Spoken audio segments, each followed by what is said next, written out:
Sigtuna was founded in the year 980 by Erik Segersäll, and it became Sweden's first town.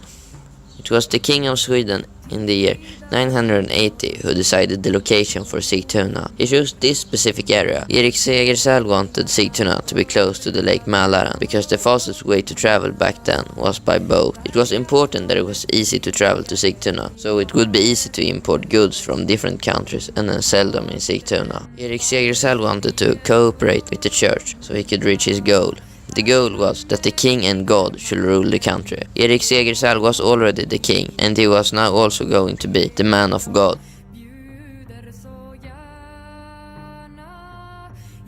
It was a new thing for almost everyone, with a town that was going to be ruled by the king and the church. Erik knew that if he wanted the people in the town to be loyal to him, he would have to be loyal to them. So he gave away land to many people so they should be loyal to him, and also because he wanted people to move to Sigtuna.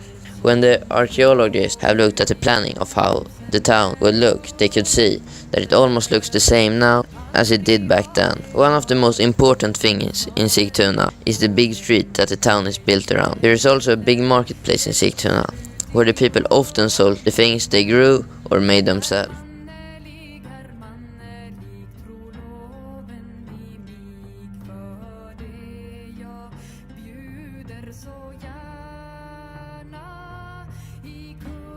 The marketplace is most probably one of the most important things in Sigtuna, because the city plans shows that these were needed to be in the town. The marketplace were also needed, so people could earn money for the things they sold. When Erik Segersäll died, year 995, his son Olof Konung became the next king of Sweden.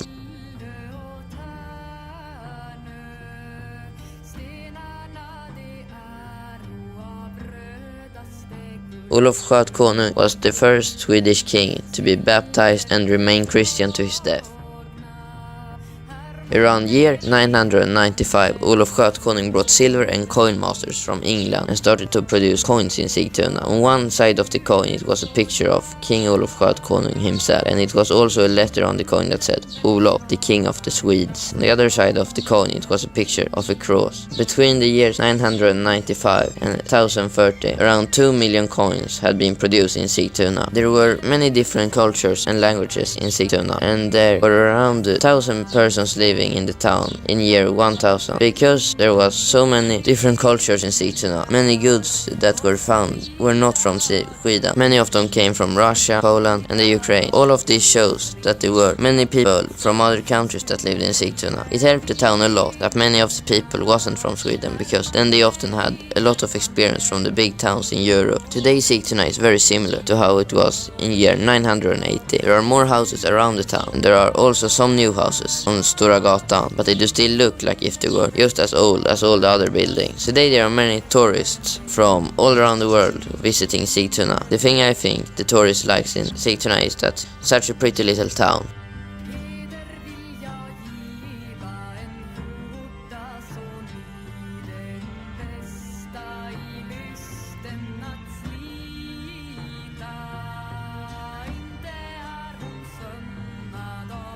St. Lars ruin is the ruin with the least amount of remnants left about the ruin. After a repair in 1586, the church was used as a school. The church was burned down in 1658 and became a ruin. Nowadays, there is only the ruined church tower remain. The Sigtuna city flourishing period ended when Vikings from the east of 1187 forced all fortresses along the waterway, attacked Sigtuna, plundered and burned. Only dusty ruins after the stone churches remain. St. Lars has been mentioned as Sigtuna's actual city church, and moreover the most beautiful, and in a location close to the city's medieval square. A contemporary historian, however, has suggested that possibly St. Lars and not St. Per was Sigtuna's cathedral, before the bishop's seat was moved to Old Uppsala. In any case, it was allowed to count St. Lars as one of the oldest churches in the city, that is, from the last century. St. Per's ruin. St. Per's ruin was made for the Saint Petrus, who was one of Jesus' apostles.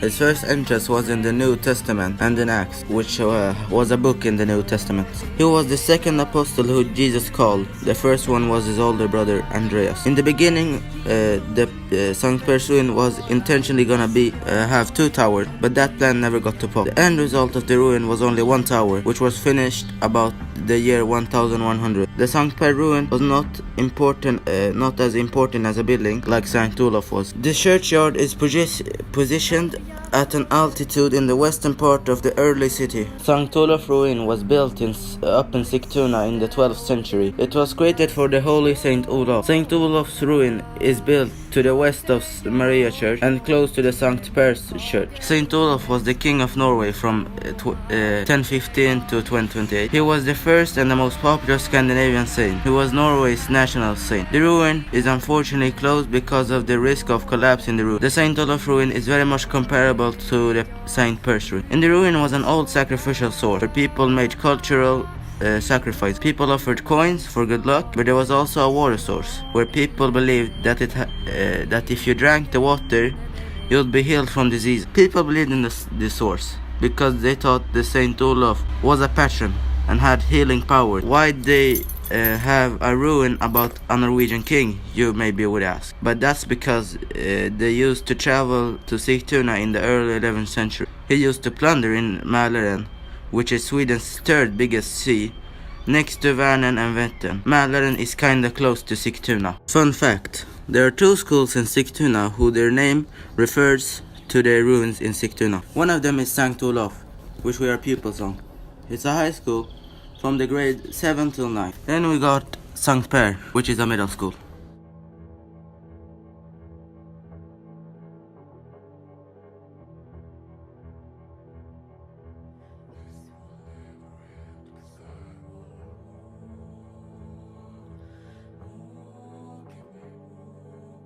The Maria Church.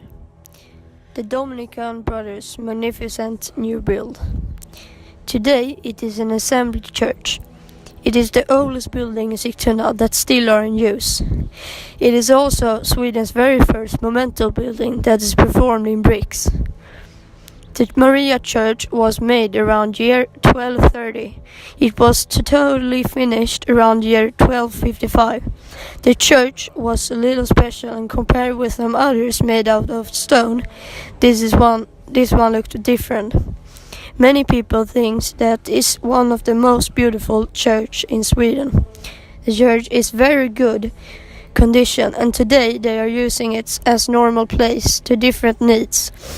But in the old days it was used for monks and they lived in the monastery that were next to the Maria Church. In the monastery they learned about things. It was like school and they had library, etc. Of course they have changed some things on the church, but one has tried to keep the church as similar to the original as possible.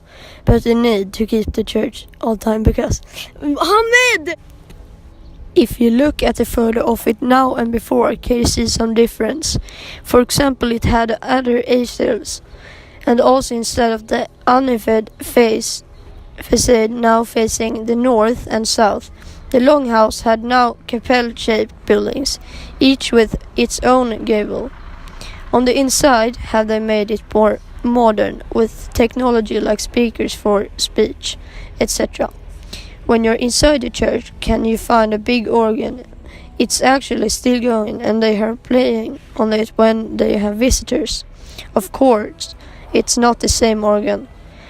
They are replacing it. The church is very tall and when you're standing inside it and looking up at the ceiling, it's hard to understand how they could build the church for so long time ago. Around the church can you find many different graves in the graveyard that they entertain every day, and I think it's handsomely made. The church holds memories and treasures of the city and its inhabitants for more than 750 years. Maria Church are named after Virgin Maria, also called Jesus' mother.